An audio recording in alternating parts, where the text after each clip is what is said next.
Men kichkina bo'lganimda maktabdagi o'qituvchim menga shunday degan edi. Sen hech qachon professional futbolchi bo'la olmaysan.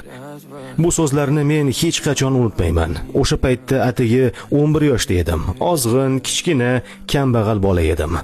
O'sha o'qituvchi ko'zimga qarab dedi: "Cristiano, sen juda zaifsan. Sen hech narsa qila olmaysan." O'sha kuni men ko'z yoshlar bilan uyga qaytdim.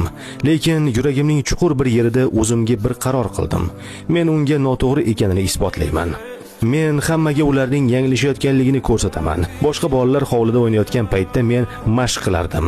Ertalab, kechasi, bahona yo'q, ta'til yo'q, dam olish kuni yo'q, ziyofat yo'q. Faqat mehnat. Oyoqlarim og'rib ketguncha, nafas ololmay qolguncha shug'ullandim.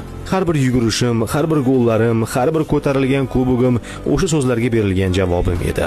O'sha kuni men bitta haqiqatni angladim. Senga ishonishmasa, bu hali hech narsa emas.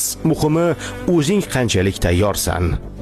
Videoni motivatsiyaga muhtoj yaqiningizga yuboring. Like bosing va obuna bo'ling.